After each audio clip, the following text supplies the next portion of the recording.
Good morning, everyone. Welcome to our third webinar in our webinar series for new transfer students. My name is Casey Luxo, and I'm the coordinator for transfer and off-campus student life. I'm going to ask one of my teammates to introduce herself, as well as our guest, and then I have a couple introductory notes, and we will get started with today's webinar. So, Lizzie? Yeah. Hi, everybody. My name is Whitney Lopez. I am a graduate student here with Transfer and Off-Campus Student Life. And hi, Casey. My name is Kelly Bishop. I'm the director of the University Career Center. Very good to have you here. Welcome. So welcome to everyone, and welcome to University of Maryland. We're really excited to have you as new transfer students.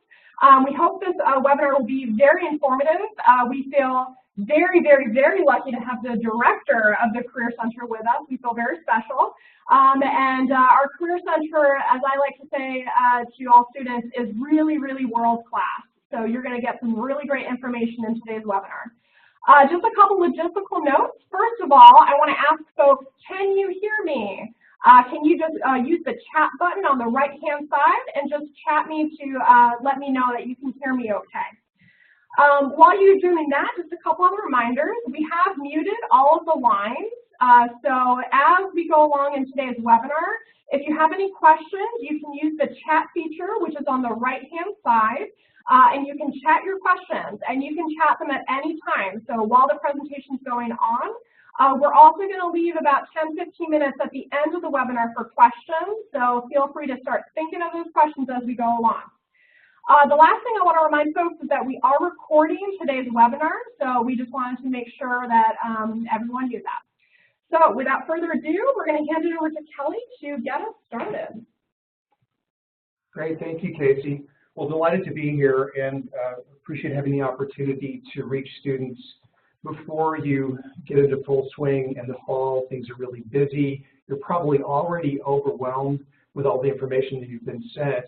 And we're going to try to make this more just information you need right now to get you started.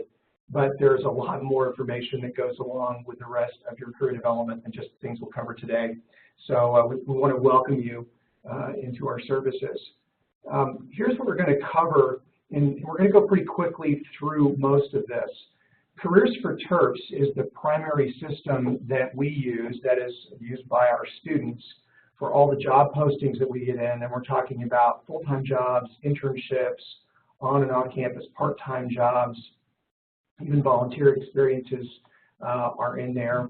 And it's also the system that you will use if you do on-campus interviews with us, most likely towards senior year.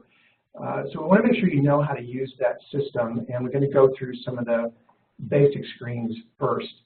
Through that system is where you can begin hunting for part-time employment. We've heard that a lot of transfer students initially what they want to know is how can I get a job on campus. So we're going to show you how to do that. We're going to touch upon the internship search. Most of you are coming in ready to start looking for internships, whether that's for next summer or even during the semester. You can do both. We want to make sure you have a sense of how to get that search underway. And for some of you, you're still thinking about what you may want to do. So we're going to touch upon some of the tools that we have to help you get more career focus because you don't have to already know what you want to do at this point. You've got some time. Let me jump right into using the Careers for Terps system. And before I do that, actually, let me just show you where we are. This is the Hornbeck Library building. If you've been on campus, you've probably seen it. It's just a few buildings down from the Stanton Student Union. And our entrance is over here on the right in what's called the South Wing. If you come in there and go to the elevator, come up to the third floor, we're the whole third floor, so you can't miss us that way. We are also located in some of the colleges. We have an office there with a staff member. These are the people that we have in 4 of the colleges, and there'll be a 5th person in the School of Public Health by the time that you arrive here in the fall. In addition, if you're in the College of Engineering or the Smith School of Business or the School of Public Policy, they also have career centers, and they will be engaging with you as soon as you arrive there. But we do help all students. Okay, so let's shift over to looking at the Careers for Terps system. So I'm going to take you into our main website. Going backwards one here, let's get to the one right there. Yes, so this is the website for the Career Center. It is careers.umd.edu, and we've organized this to make it easy for you to figure out how to navigate to the topic that you need help on. The first thing I'm going to show you, though, on Careers for Terps is we've loaded that one up at the top on the navigation bar, Careers for Terps, which will get you to the login. And you're just going to tap here into the part that says Students. And actually, I'm going to skip this and go straight over to I'm already logged in here. So this is the way it will look to you once you have filled out your profile in the system. But as you come in as a first-time user, you're going to need to fill out some parts, and it will start you on this section with first some personal information, and it will take you through each of those. In the academic career section, you'll be filling in what is your likely major, obviously your graduation dates, those things. It's pretty easy to walk through all this. It will ask about your geographic preferences for where your search may wind up, your career interest, and there are pick lists for all these things, pretty easy to find. Language abilities that you have, other career interests, some things to let us know and the system know what you're looking for, and it will help drive certain interests to you. In the privacy section, just want to note this. You can toggle these any way you want. You probably don't yet want to be in a resume book until you've got a resume uploaded. I'll show you how to do that in just a second. But right here, do click on the yes. I would like to get email notifications. While it's pretty normal, we're using other sorts of software. You want to cut down on the amount of traffic you get through your inbox. But I think for the stuff that we're going to send out to you, you probably want to be alerted. So I recommend toggle this to yes and get used to getting some information for us, because that will keep you in the game. All right, let me go back to the home part of your main account. And what you'll see over here on the right, if I look at updating my profile, this is where you can put your resume, upload your resume if you already have one.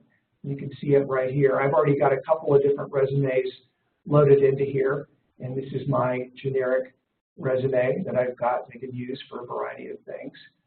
The reason that that will be useful to you is when you start searching for some of these jobs, if you apply for them through our system, it'll ask you to upload a resume. I'm going to quickly shift over now to the navigation bar and scroll up a bit here, and you will see jobs and internships. This is where you're going to hunt for any part-time jobs on campus that are in our system. So you'll see jobs and internships, search positions, and it will bring up this search box. Here's an important tip. You'll see down here it's going to preload things that might be related to what you put in your profile section and any other new jobs that come in that might be open to all majors and of all interests. But for looking for on-campus part-time jobs, what I recommend you do is use the advanced search feature right here. And if you click on this, you can scroll down to position type and click on campus part-time. That's going to cut through all of the things that aren't related to what your interests are and bring you up just a list of things that fit that. So this is a list that pops up.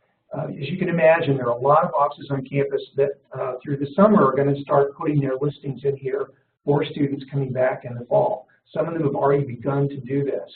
I'm going to scroll down and take a look at one a little further down here. And I saw a really interesting one earlier today. Here's a guest services event staff for the Department of Athletics. So if you click on one of these, this is going to give you the information on the job, tell you about what's required, what they're looking for, okay? And then if you say, I'd like to apply for this, this is when it's going to ask you, great, which resume do you want to use? And this is my primary resume, as I called it. Obviously, you can upload 3 or 4 different resumes, which will probably be more important to you as you get closer toward graduation. But whichever one you choose to use, you can put in there. And you probably want to add a bit of a note in here, something like, greetings, I'm a new student at Maryland starting this fall and excited to be a Terp. At my previous school, I was an equipment assistant for the lacrosse team, and on occasion answered phones at the athletics department desk. I'd love to support UMD athletics. My resume is attached. Sincerely, Kelly. Anything personal like that will bring a little more attention to your submission when you put it in.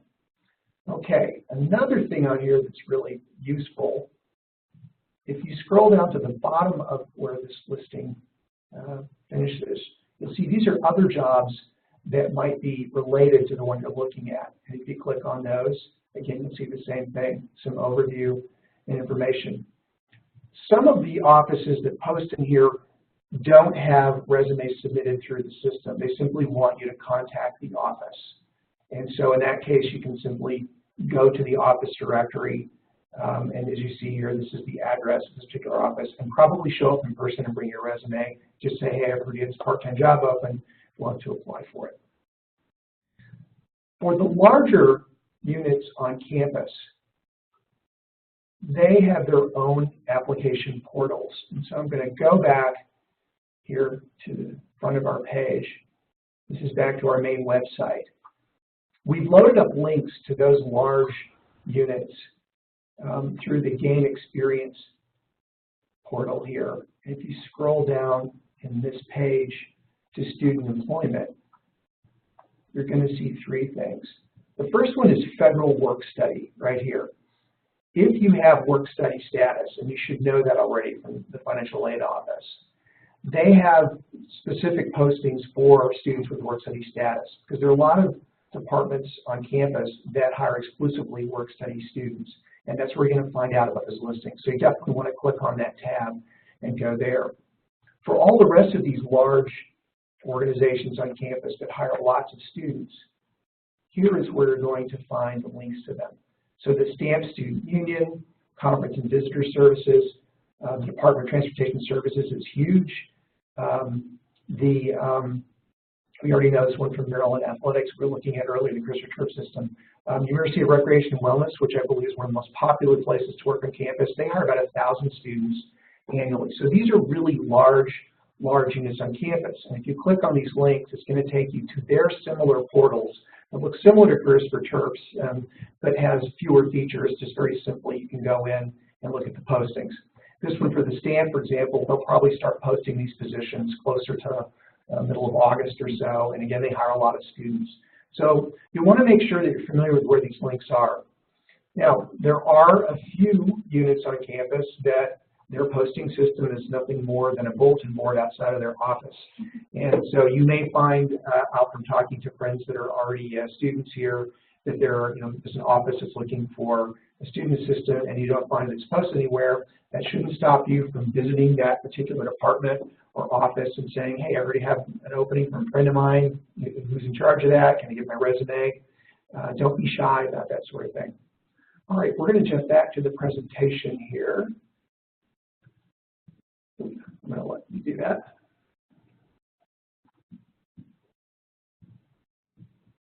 Thank you. Okay, now just a quick review of what we just went through. So you're going to access the Careers for Terps link, which is on the top of our main page, which is careers.umd.edu.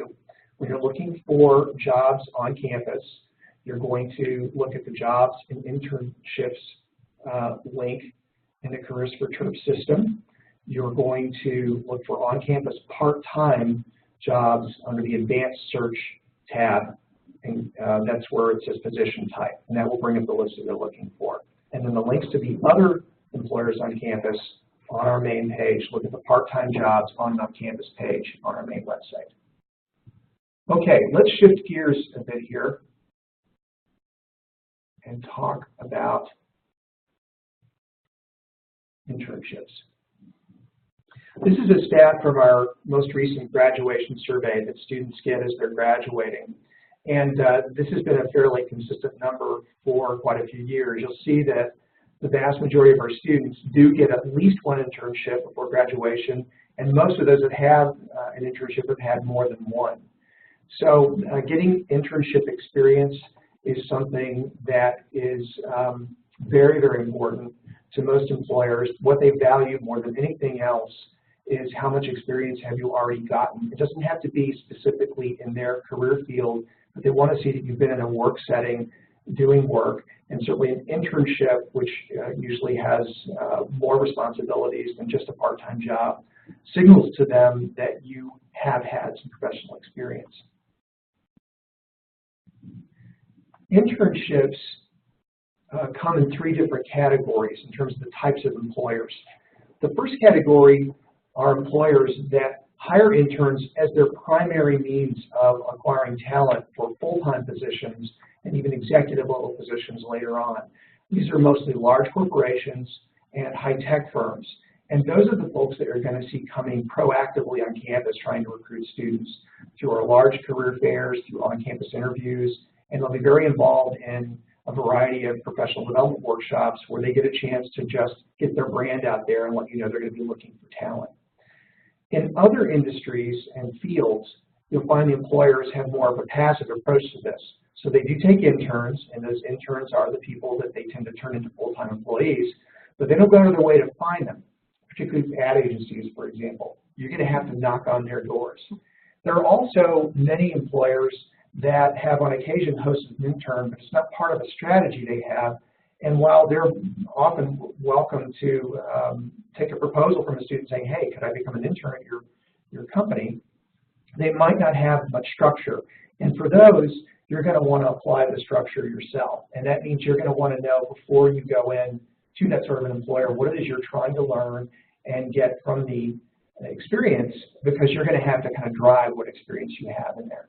So keep in mind, the ones that you see proactively coming to campus are just one set of the employers that are out there that offer internships. In terms of those that come on campus through our career fairs and so forth, you're going to find that the corporations and high-tech firms, they do start quite early. So you're going to want to get ready as soon as you get here in the fall for our first career fairs. Will start in the third week of September. We'll be advertising this broadly. You'll hear all about them. And you will find that that's where most of the recruiting happens for these large corporations and high-tech firms in those first career fairs. We'll have some preparatory events in the Career Center to help you get ready for those, get your resume ready, get used to making a 30-second elevator pitch, and make sure you're comfortable with the whole process.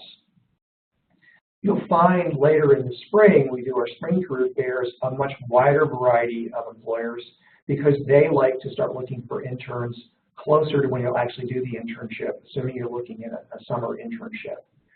And then entities like government agencies, they have all different kinds of requirements and deadlines that in some cases could even be more than a year and a half before they take you on. That's often because if it's in the intelligence community, they've got to do background checks that go on for a long time. Luckily, they're very good about posting all those requirements on their websites. And if you come to one of our workshops on doing a search for an internship in a government agency, we'll talk with you about how to find all that out. I mentioned career fairs that have internship components, and most of them do. This is a sample of the ones that we have. Again, you'll see there in September, our primary fall career internship fair, open to all majors. It happens in the same days as the business undergraduate fair and the computer science fair. And again, those are going to be in September, third week usually of September, and you want to be ready for those. But these other niche fairs that happen throughout the year also have internship components. And so you should go to these, even if you're not sure what you're looking for yet, just getting used to going to a fair and talking to employers and asking questions is just a very good practice to get into. Know too that we have something called the Bright Futures Initiative that helps students that are pursuing unpaid internships that are going to need help affording the expenses that come with that. So for example, if you were doing something in a federal agency down in DC and you're going to have to ride the metro every day, that can be expensive. A lot of the students that apply for this award, that's what they're using the money for to help them with that. So this is one of the opportunities you have if you do need to earn some funds during the summer, but your interest field is one that doesn't typically have paid internships. This can be a way to make that possible.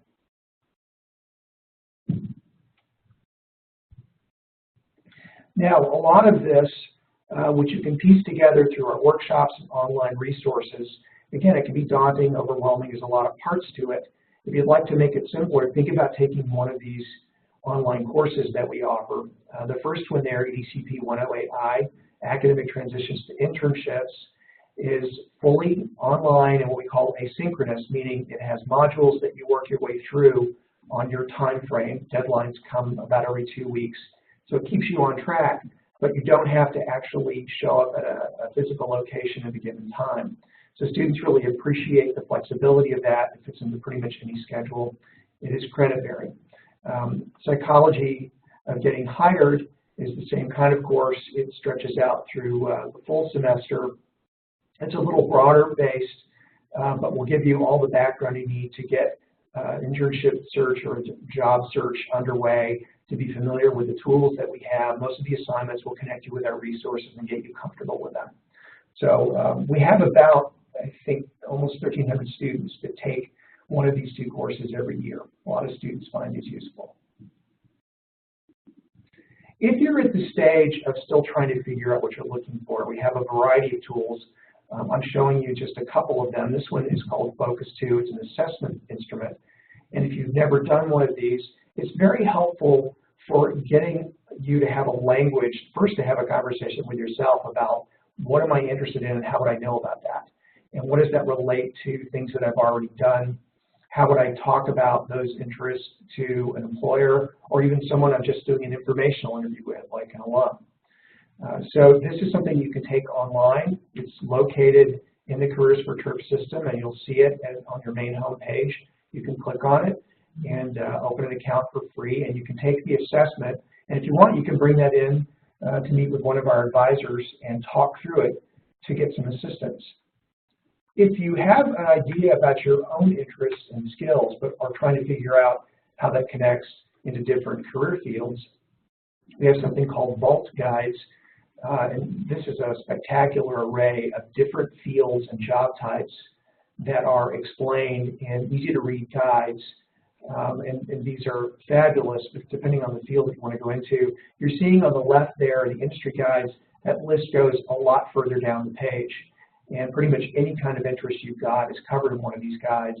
So that, again, is another online resource that's part of the Careers for TERP system, and you can use that anytime that you're ready to start exploring fields. You may find the best starting point is to come in and talk with one of the advisors, either through the center or through one of the colleges where we have someone there. And just to see where you do that, if you're in the Careers for TERP system, and this is your home page, it's right there on the sidebar. If you click on that, you'll see a list of our advisors and what their specializations are, and you'll be able to select somebody and request an appointment online. If you want the even simpler route, then you can come to one of our drop-in appointments in the center. We offer those Monday through Friday, 11 to 3:30 p.m., and you can meet with one of our peer career advisors. And those are fellow students that have gone through some of these search processes. They're very good. They get very high marks for customer service and knowledge. And so that's a great way just to get started. And I'll also show you where the office is. You'll know your way there for next time. Okay, so I think we're going to turn to questions at this point. Great, thank you so much. So lots of great information to take in. So I'm sure many of you have questions, so please go ahead and chat those in. So you can use the chat box on the right-hand side, and as we see the questions come in, we will go ahead and answer them. While we're waiting for questions to come in, I'll share a question that I get quite often when it comes to on-campus jobs, which is for students who are sort of debating whether they should look for an on-campus job versus an off-campus job. What are some things that students should think about? Like, what are the benefits of, either one, and do you have any particular recommendations on whether students should pursue on-campus versus off-campus employment? You can have great experiences in either setting. I think one of the advantages of having an on-campus job, partly the convenience of where it's located, which is someplace you're already coming to for courses and other activities. But the norm is that once you get working in one of these organizations, one of these offices, you've got a family of University of Maryland employees surrounding you, and you, to some extent, get adopted by them, and they want to make sure everything's going great for you as a student as well. And I think that that's a real plus. I also know that when you're working with most of the organizations on campus, you're going to have fellow student employees. So that automatically gives you a group of friends that is just another avenue to grow your network of connections on campus. Great. I know that a very popular thing at UMD are these career fairs and employers coming to campus. How many employers do we have coming to UMD's campus each year? We have about 1,200 that visit campus every year, either at those large career fairs, the niche fairs, or through the on-campus recruiting program. And we have an even greater number that do what we call soft recruiting. So they're going to volunteer to help us with some of those workshops that we do, because it's a way for them to spot talented students and just say, hey, if any of you are looking for an internship this summer, I'd be happy to get your resume. I know one of the events that the communications major does, just be a networking event, and alumni meet one-on-one with students for these 8-minute rounds of quick conversations. And many students say, you know, I got offered an internship through that event, even though it wasn't technically a recruiting event. So again, just getting involved is a great way to get exposure to opportunities that might not get posted anywhere, might not be obvious unless you have made a contact with somebody in that organization. I know a lot of people talk about networking skills. Does the Career Center offer any type of training or networking events to kind of help students build those networking skills? Yeah, we offer a variety of workshops around networking, and it kind of takes two forms. One is the how do you do it using things like social media. LinkedIn in particular is something that we're always helping students use. So getting a better profile, how do you spot alumni in here, how do you contact them, what do you ask when you're talking with them. And we have others where you're literally going to be meeting people. So these speed networking events, there are a lot of those that are done, and sometimes they're done in conjunction with the career fairs, so that we're taking advantage of having alumni that are back representing their companies. They will have a networking night the night before. And I think that skill in many ways is the most important one to develop, because once you leave campus, once you've graduated, for the most part, you're not going to be going to any more career fairs. The way you're going to get your next job is through the network that you develop of other professionals. So getting comfortable with that is something you want to know before you leave campus. So I see a question from Ahmad. Can we transfer work experience from federal government to meet internship requirements? I think this question might be in relation to some majors might have internship requirements. So do you have any insight into whether that's a possibility? You know, I can't answer that question because I wouldn't know the specifics about, there aren't that many majors that require an internship, but those that do, it's very scripted on the things that they're looking for. My guess is, and don't take my word for it, is that the reason they want you to do the internship is because they want you to couple that with what you're learning in the courses you're taking here now. And often it may be connected with a capstone experience, and so you're going to be going through that experience simultaneous to other students going through experience of talking about what you're learning at the time. Yeah. But you should ask. You should ask. Yeah, definitely can't hurt to ask. I know two majors that come to mind are education, which requires a teaching experience, and I think it's very much set up like that, and also journalism. But I think the other thing to keep in mind too is that I don't want to say you can never have enough internships, but to a certain degree you can never have enough internships, because I know when I was a student, I had no idea what I wanted to do with my life, and it was like a process of elimination. Each internship I had got me a little bit closer to figuring out what I wanted to do. So, all right, so I see another question. So I know a lot of students here are starting classes, your first time students in the fall. So the question is, in which semester, if you're starting in the fall, in which semester can a student start looking for internships? I would certainly advocate starting to investigate what internships are out there in the fall as soon as you get here. You may not be applying for those internships in the fall, and again, depending on the field that it's in, deadlines can be very, very different. But I think getting started with the background work of where are the organizations that I know have internships, what are the requirements they're going to have, and even starting to prepare some of your materials. So again, coming into the Career Center, showing us the description of I'm going to be applying for this in the spring, but I want my resume to be something that's going to get me an interview for this specific internship. We can help you with that. I think the sooner you start, it's less work than if you have to cram for it at the very end. Yeah, absolutely. So I see a question about, can we send the PowerPoint? Absolutely.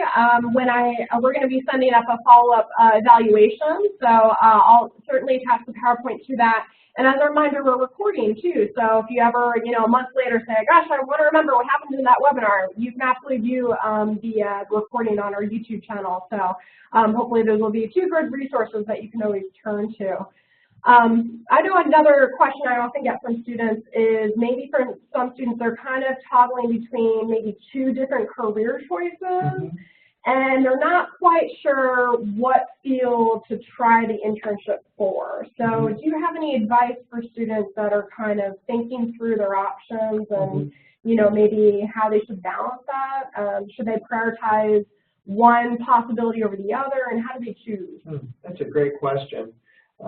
I think related to that, we also see students struggling with, do I want to go straight to grad school or start in a career field and then go to grad school? So a similar kind of a challenge.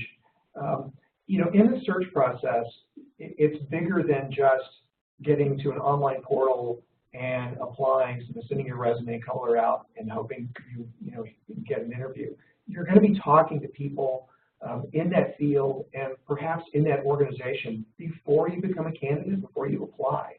And I think that's partly what helps you make the decision. It's difficult to know what you're interested in before you've seen it or touched it.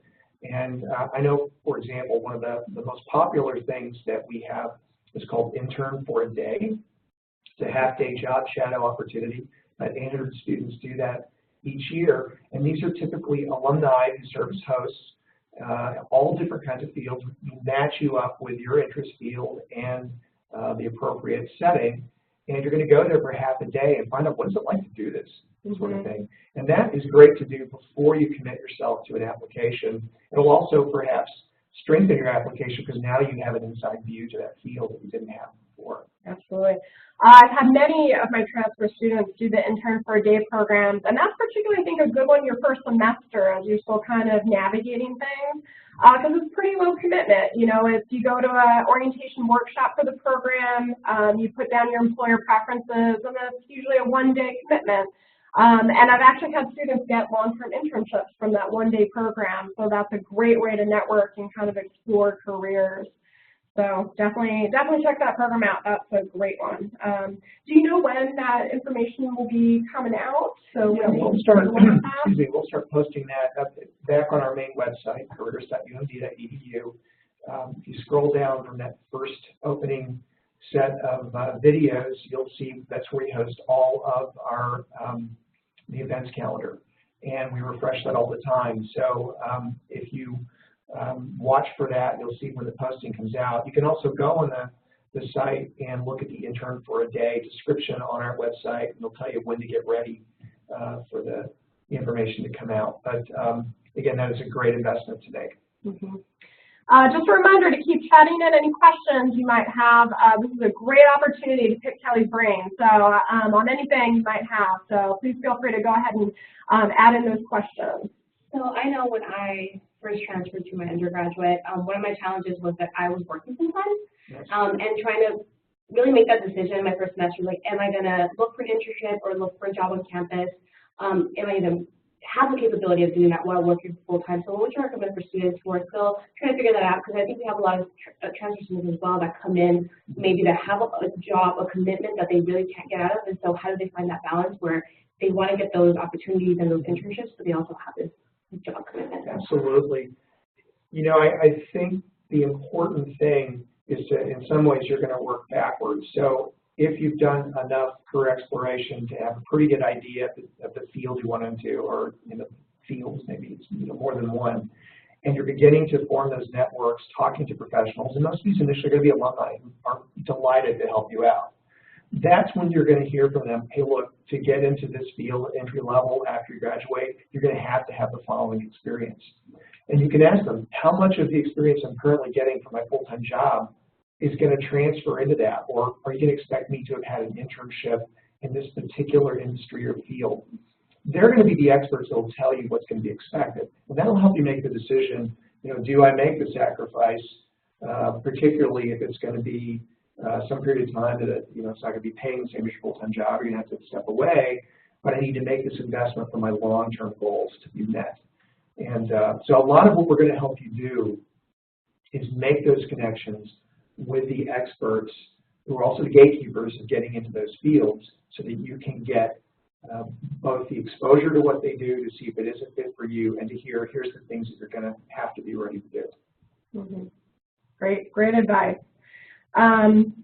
Another sort of situation I've seen some students in is they might be looking for what I would consider high-profile internships, or the really competitive ones, so like FBI or U.S. Department of Education, and sometimes when they go for those, either the waiting period is really long, or sometimes they kind of put all their eggs in one basket and find getting close to summer and they don't have an internship yet. So do you have any recommendations on strategies that students should be thinking about in terms of the variety of internships that they're applying to make sure that they have a meaningful summer plan or semester plans in terms of internship experiences? All experience is valuable, particularly if you can explain to an employer what you gain from any of those experiences. And you're better off getting a multitude of experiences than holding out for just one big one at the end of your college career. I think for some of those highly competitive internships, having had a couple of other internships prior to that is going to put you at the front of the line compared to coming in with not too much internship experience in advance. So I think it's probably like applying to colleges. The advice is pick one that is your dream institution to get into, pick 3 or 4 that you think would be really great, but that aren't necessarily a lock, and then pick one that's a lock. And I think you can do internships the same way. But internships are they're temporary. It's something you're going to do for a short period of time, trying to extract from it skills and knowledge that you'll take to the next place. So I think sampling different internship sites and fields is a good idea. Yeah, I usually recommend to students, when you're interviewing, it's always a good idea to ask about what kind of tasks you would do during that internship to make sure it is going to be a meaningful experience that meets your needs. You really want something like a learning contract that if it's not something that you literally, a contract that you signed with the employer, have at least on your own set of notes, here's the stuff that I intended to get out of this, and share that with the supervisor that you've got, because especially in those less structured internships that I talked about earlier on, you're going to need to go back repeatedly and say, hey, can I get access to this? Can you take me along to a visit to a client site? Can I sit in one of these meetings? Can you give me an overview of how the whole structure of the organization works? You're going to have to ask for it. Yeah, good advice. All right, I think maybe a last question that might be good to talk about is talking a little bit about the locality of where UMD is located and sort of the advantage students have in terms of accessing DC, Baltimore, Annapolis. So for our new transfer students, some of them might be new to the area. So can you talk a little bit about sort of the advantages and how to take advantage of those opportunities that really make UMD, I think, a unique place? We are a unique place, and we think of it as one of our greatest advantages from a career perspective. This is maybe the best location in the entire country in terms of the variety and uniqueness of types of employers here. So if you want to work in the federal government, this is the prime location. If you want to work in the aerospace industry, this is the prime location. You want to do research, NIH is sitting right here off of our flanks. You look at the access that you can get to other major centers like New York, Philadelphia. We also do have a lot of students that are hired by companies in Silicon Valley because we're considered high tech knowledge site here. So I think the opportunities that are in this area and the different kinds of settings is really exciting. It's one of the best reasons to be at Maryland when you're considering where your career choices are going to be.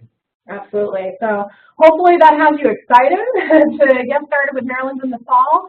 Really, you have a world of opportunities that you're walking into here. So we want to thank Kelly so much for your time and expertise.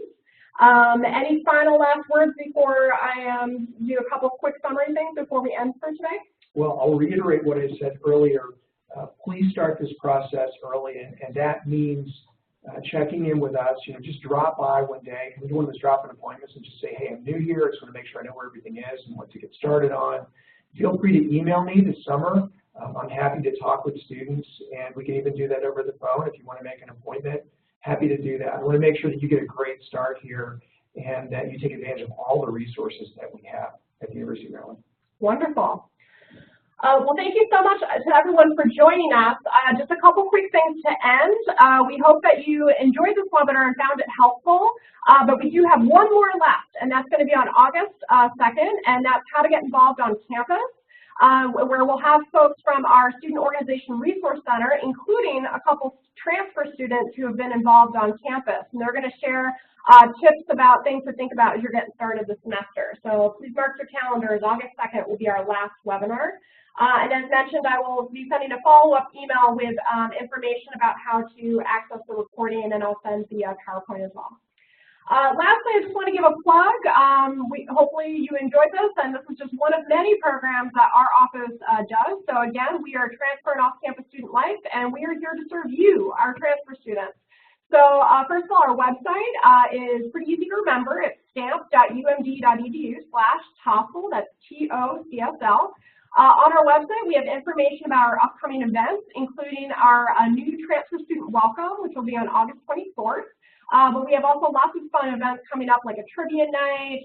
We're going to do a trip to Fright Fest. So if you want to check out our upcoming events, please check our website. If you ever have any questions, I know I was a former transfer student myself. I know it can be really overwhelming going to a new institution. So if you have any questions and you're not sure where to go, come to us. Send us an email, give us a call. If we don't know the answer, we'll point you in the right direction. And lastly, I'd like to encourage you to follow us on social media. We're very active. Actually, Libby's going to be taking the helm on our social media. So we give lots of great updates, like the Intern for a Day. We'll be sending out updates on our social media and blasting out upcoming programs. We also give information about upcoming scholarship opportunities. So if you're on Facebook, Twitter, Instagram, or Snapchat, please follow us at UMD TOCSL. That's TOSL. So once again, thank you for attending this webinar, and welcome to the University of Maryland. Have a great day.